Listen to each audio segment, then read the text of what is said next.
नमस्कार दोस्तों, मैं फिर से अपने चैनल में आप सभी का स्वागत करता हूं। दोस्तों, कई लड़कों ने मुझे कमेंट्स किया है, सर आपका नंबर।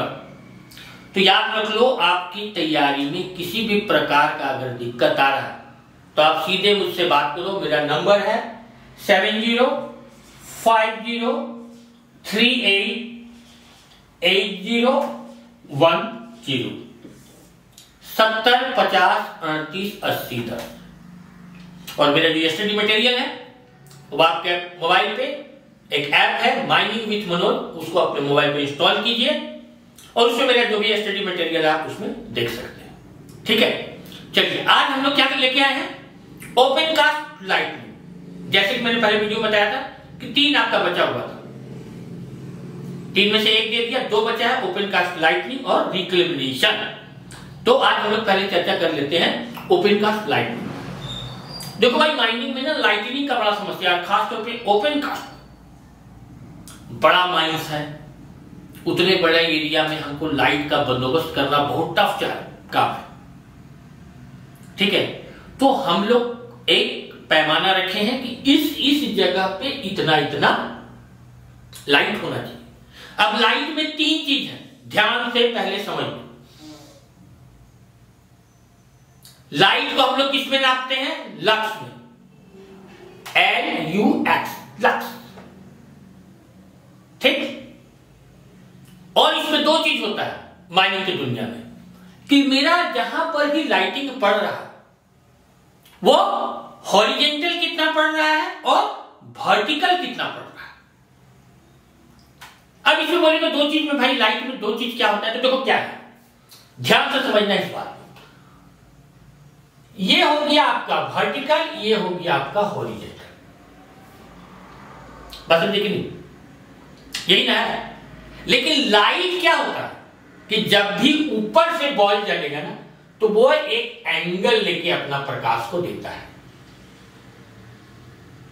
बस समझे कि नहीं। और हॉरिजेंटल क्या है कि जितना दूर तक वो गया क्लीन शॉट उसका दिख रहा है तो दिख रहा है। तो इसी में ये जो ऊपर से लाइट नीचे की ओर आएगी वो वर्टिकल, और जो सामने से सीधे निकल जाएगी वो है हॉरिजेंटल। तो लाइट को किस में नापते हैं, लक्स में। और इसमें 2 मेन टर्म क्या है, वर्टिकल और हॉरिजेंटल। क्लियर।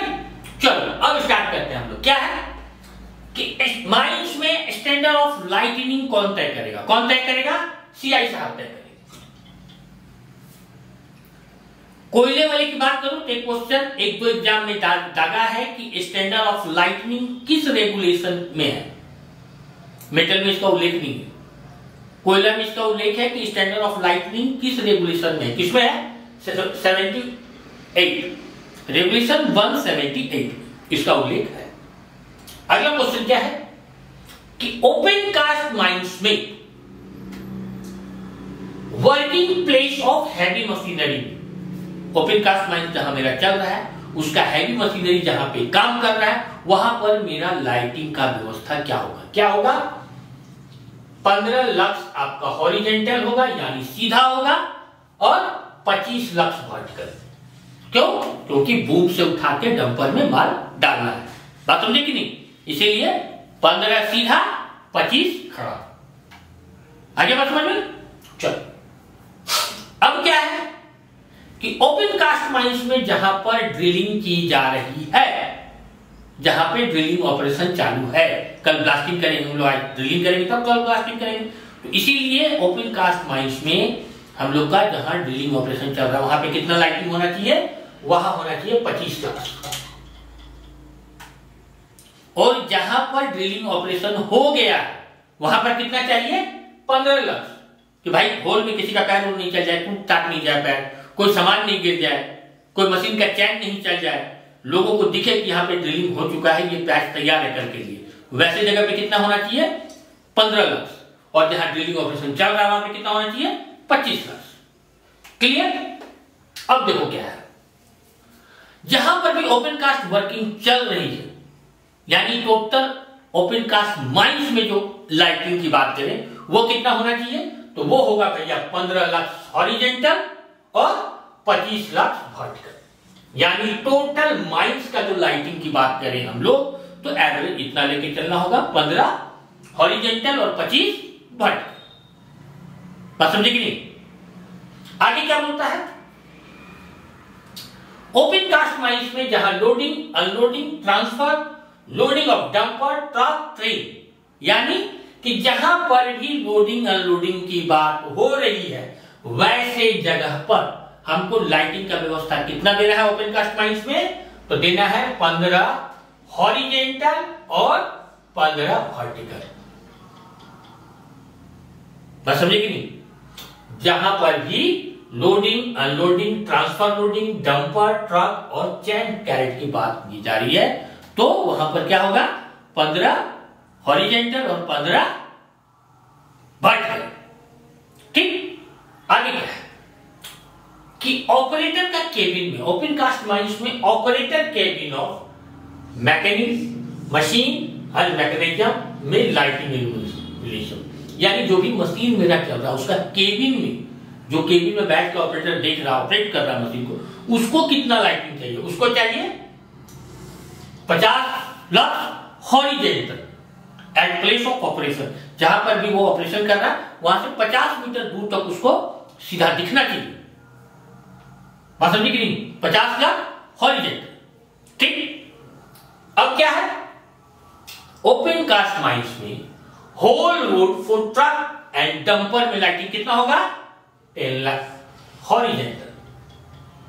10 लाख हॉरिजॉन्टल कहां पे? ट्रक एंड डंपर जो हॉल रोड पे चल रहा है उसमें। अगला क्या है? ओपन कास्ट माइंस में roadways and footpath from bench to bench, यानी कि वह रोडवेज जो फुटपाथ है और एक बेंच से दूसरे बेंच के लिए हम लोग इस्तेमाल करते हैं जाने आने के लिए। एक बेंच से दूसरे बेंच के लिए जाने के लिए जो रास्ता हम लोग इस्तेमाल कर रहे हैं वैसे रास्ते में ओपन कास्ट माइंस में लाइटिंग की क्या व्यवस्था होगी? क्या होगी? 10 लाख हॉरिजॉन्टल। लेकिन जो परमानेंट यूज है, जो परमानेंट रोडवेज है, उसमें भी लाइटिंग का व्यवस्था हमको कितना होना चाहिए? 10 लाख हॉरिजॉन्टल। यानी सीधा तौर पे दिमाग में बैठाओ कि परमानेंट और टेम्पोररी फुटपाथ जो रोड है दोनों जगह हमको ओपन कास्ट माइंस में लाइटनिंग का जो व्यवस्था होगा वो कितना होगा? 10 lakh horizontal, permanent and temporary and plus footpath. ठीक है, चलो आगे क्या है? आगे इंपॉर्टेंट क्वेश्चन है दो, इसको लाल कलम से नोट करके लिखो। क्या है कि लाइटिंग सर्वे कितने दिन में किया जाएगा? कितने दिन में किया जाएगा? महीने में एक बार, एवरी मंथ में एक बार। और इसका जो प्लान है, इल्यूमिनेशन प्लान को कितने दिन तक अपडेट करके रखना है? तो हर मंथ में अपडेट करके रखना है। ये दो क्वेश्चन इंपॉर्टेंट है इल्यूमिनेशन से कि लाइटिंग सर्वे कितने दिन में किया जाएगा? तो महीने में एक बार, हर एक मंथ में एक बार। और इसका जो प्लान है, इल्यूमिनेशन प्लान को कितने दिन में अपडेट करके रखना है? तो हर एक मंथ में एक बार अपडेट करके आपको रखना है।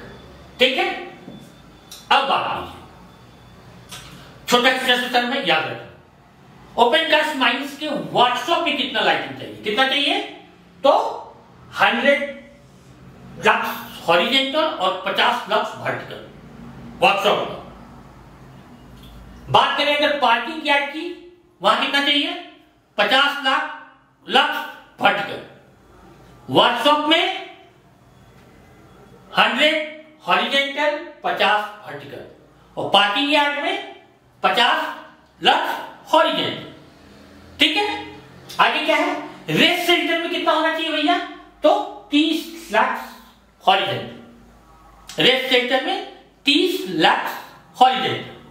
और अगर फर्स्ट एड स्टेशन की बात करें वहां पे मेरा कितना लाइटनिंग होना चाहिए? तो 50 lakh horizontal. First aid station में 50 लाख हॉरिजॉन्टल। अब अगर बात करें कि ओपन कास्ट माइंस में जहां पर पंपिंग स्टेशन है वहां पे लाइटिंग कितना होना चाहिए? तो 40 लाख हॉरिजॉन्टल। सबसे इंपॉर्टेंट लाइटिंग का क्वेश्चन होता है कि इलेक्ट्रिकल सब स्टेशन में कितना लाइटिंग होना चाहिए? कितना होना चाहिए? 10 lakh horizontal and 50 lakh vertical. Electrical sub station में कितना है? 10 लाख, आपका 100 lakh horizontal and 50 lakh vertical. ठीक, अगला क्या है कि ओपन कास्ट माइंस में other place of operation of electrical apparatus and equipment क्या है? ओपन कास्ट माइंस में other place of operation of electrical apparatus and equipment में 20 lakhs horizontal and 20 lakhs vertical. क्या है? अदर प्लेस ऑफ ऑपरेशन में electrical apparatus and equipment में कितना lightning चाहिए? तो 20 लाख हॉरिजॉन्टल और 20 लाख वर्टिकल। ठीक। अगला क्या है कि जहां पर पीट क्रशिंग और फीडर मेकर चल रहा है, ओपन कास्ट माइंस में जहां पर पीट क्रशर और फीडर मेकर यानी जो माल मेरा कोयला निकल रहा है उसको जहां तोड़ने का व्यवस्था चल रहा है, क्रशिंग का व्यवस्था है, वहां पर लाइटिंग कितना होगा? 40 लाख हॉरिजॉन्टल। लेकिन जहां पर हैंड पिकिंग का व्यवस्था है वहां पे कितना लाइटनिंग होगा? तो 50 लाख हॉरिजॉन्टल। तो दोस्तों ये आज आपका ओपन कास्ट लाइटनिंग खत्म। अब एक वीडियो दूंगा रिक्लेमेशन, आपका ओपन कास्ट मामला खत्म। वर्किंग, ओपन कास्ट वर्किंग की बात कर रहा हूं, ये यहां पे खत्म होगा। अब ओपन कास्ट माइंस में आपका बचेगा दो चीज, ओपन कास्ट मशीनरी और ओपन कास्ट ब्लास्ट। रिक्लेमेशन के बाद मैं पूरा चालू कर दूंगा, क्योंकि मैं इस बार बोला हूं कि मेरा पूरा फोकस इस बार रिस्ट्रिक्टेड माइनिंग की तरफ है।